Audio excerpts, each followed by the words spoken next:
Hai teman-teman, buat teman-teman agar tidak ketinggalan informasi dan tip dari saya, jangan lupa subscribe.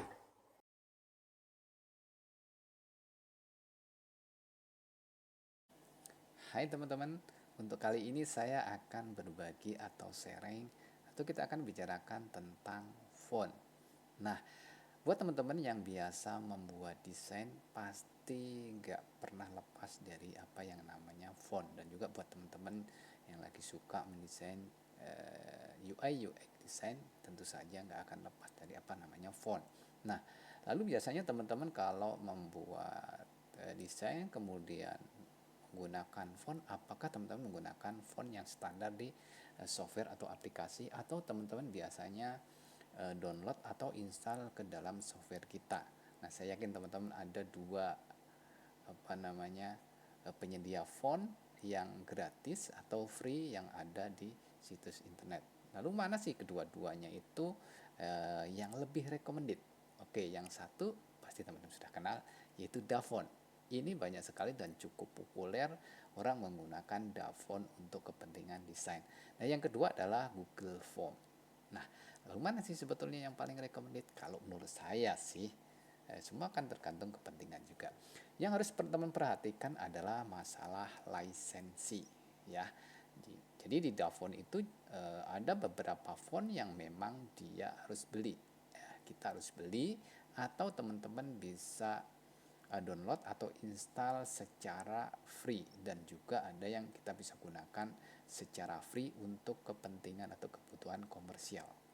Nah, lalu di Google Font pun sama. Jadi di situ ada yang benar-benar free ataupun free untuk komersial. Jadi yang perlu teman-teman perhatikan adalah masalah di lisensinya.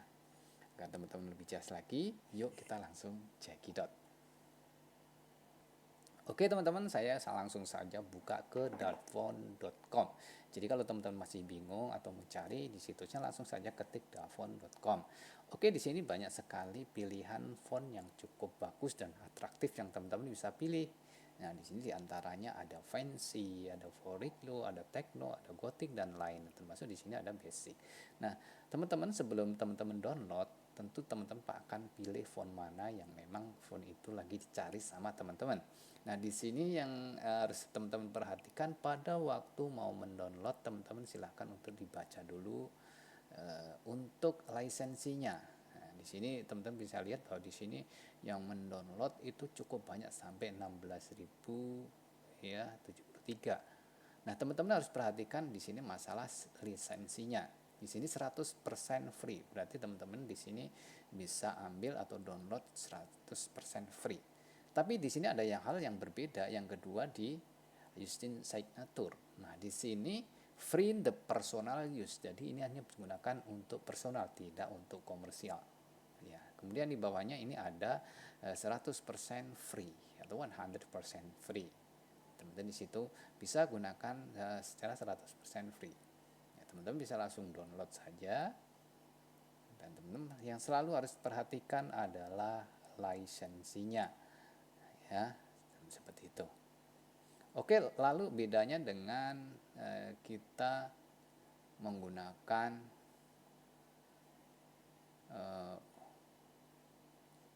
Google Font. Ya, sama juga apa yang ada di Google Font. Kita perhatikan, oke. Jadi kalau teman-teman pengen langsung cari di Google Font, teman-teman bisa ketikkan developers.google.com/font ya. Nanti teman-teman akan ditunjukkan langsung kepada pilihan font. Nah, di sini tersedia untuk siapa saja, semua font dirilis dengan lisensi open source. Anda dapat menggunakannya dalam proyek non komersial ataupun komersial. Jadi teman-teman juga harus pilih di sini. Dengan begitu banyak font yang digunakan, Anda mesti menemukan hal yang Anda sukai. Nah, kita contohnya langsung klik saja di sini. Oke. Nah, di sini ada beberapa pilihan juga sama. Teman-teman contoh di font encoded sun.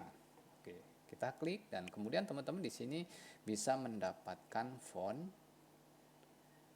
Teman-teman bisa langsung get font. Tapi lagi-lagi sebelum teman-teman mengambil atau menginstal font itu, teman-teman harus tahu lisensinya dulu. Di sini ada menu yang namanya About and Licensing.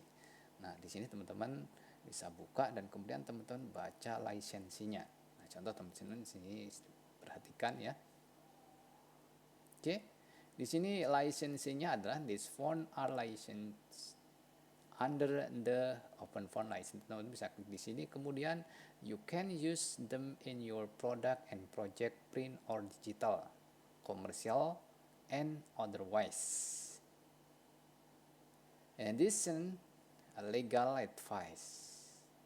Please consider consulting a lawyer and see the full license for a detail. Nah, teman-teman juga harus baca semuanya ya. Jadi apapun pilihan teman-teman, baik itu di Davon maupun di Google Phone, teman-teman mesti baca lisensinya. Jadi sekali lagi pastikan bahwa yang teman-teman gunakan, kalau teman-teman memang tidak mau beli atau hanya untuk kepentingan personal, teman-teman pilih font yang memang sesuai dengan lisensi. Tapi kalau teman-teman untuk project yang memang nilainya cukup lumayan dan teman-teman ingin menggunakan secara aman, tentunya adalah dengan membelinya atau menggunakan yang kalau tidak mau berbayar, menggunakan yang benar-benar free 100%. Gimana teman-teman? Kira-kira mana yang lebih recommended? Davon atau Google Phone? Menurut saya dua-duanya recommended sih. Oke teman-teman, terima kasih untuk sharing hari ini. Mudah-mudahan apa yang saya sampaikan dapat bermanfaat buat teman-teman. Sampai ketemu di sharing berikutnya.